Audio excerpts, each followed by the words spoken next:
यह कहानी है आरती की, जो एक नए घर में नई नई बहू बनकर आई थी।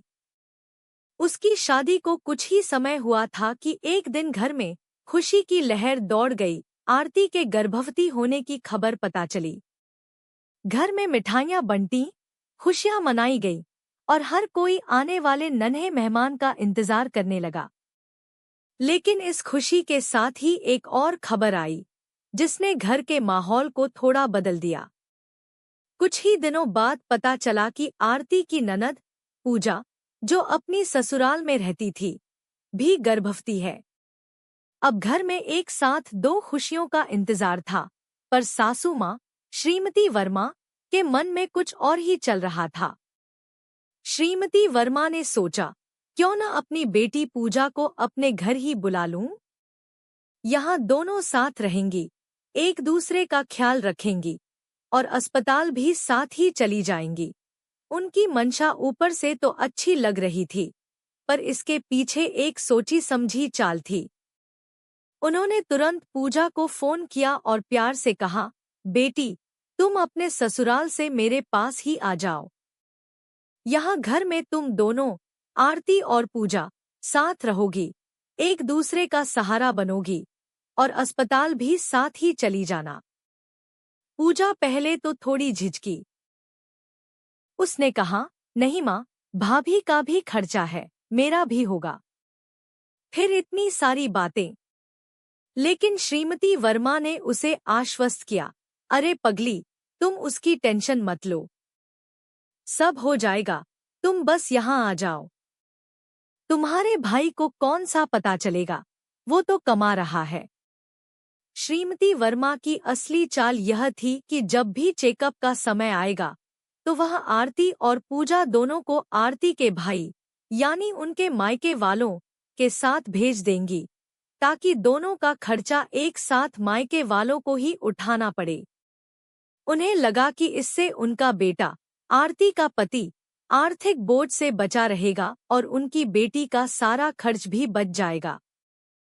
पूजा अपनी माँ की बातों में आ गई और अपने पीहर आ गई।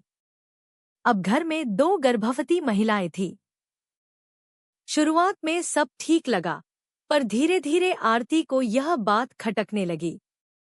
जब भी डॉक्टर के पास जाने का समय आता, सासू माँ कहती, आरती, अपने भाई को बोल दो, वह तुम दोनों को ले जाएगा। पूजा का भी चेकअप करवा दो और पर्चे के पैसे से लेकर दवाई और टेस्ट तक का सारा बिल आरती के मायके वाले ही भरते। आरती को यह बात बहुत अजीब लगती थी। उसे अंदर ही अंदर गुस्सा आता कि उसके मायके वालों पर यह बेवजह का बोझ क्यों डाला जा रहा है, जबकि उसका पति कमा रहा था। धीरे धीरे आरती का गुस्सा बढ़ता गया। उसे लगता था कि सासू माँ यह सब जानबूझकर कर रही है।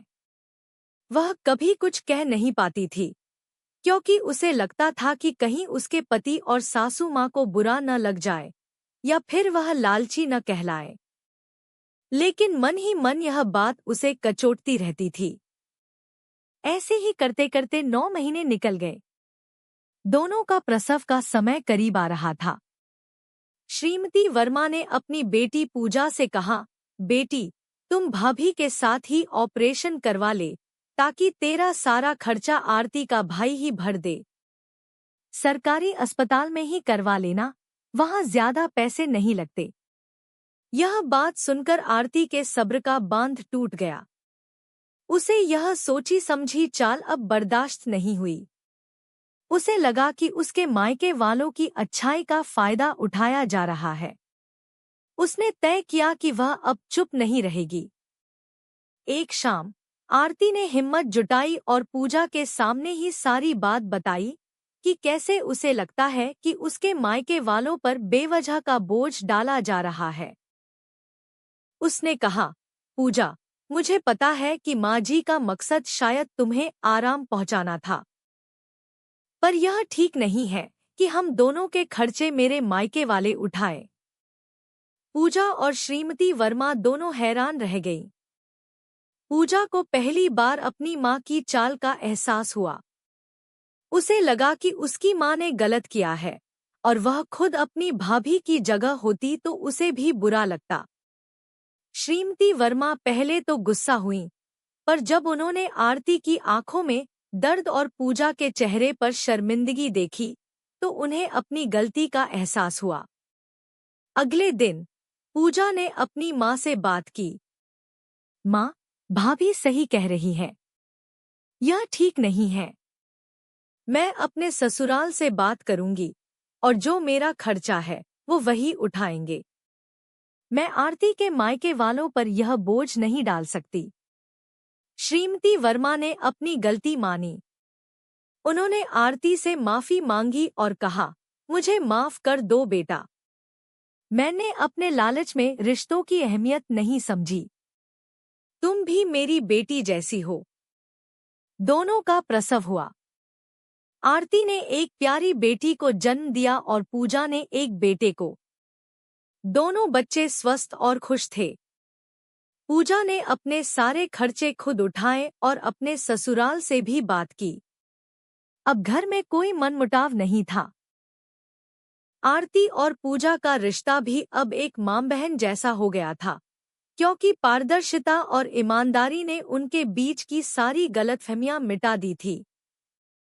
श्रीमती वर्मा ने भी अब अपनी दोनों बहुओं और बेटी को समान रूप से प्यार करना सीख लिया था।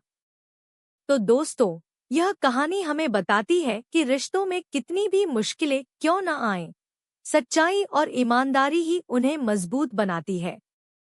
कभी-कभी हमें अपनों के सामने अपनी बात रखनी पड़ती है ताकि रिश्तों में कोई गांठ न पड़े।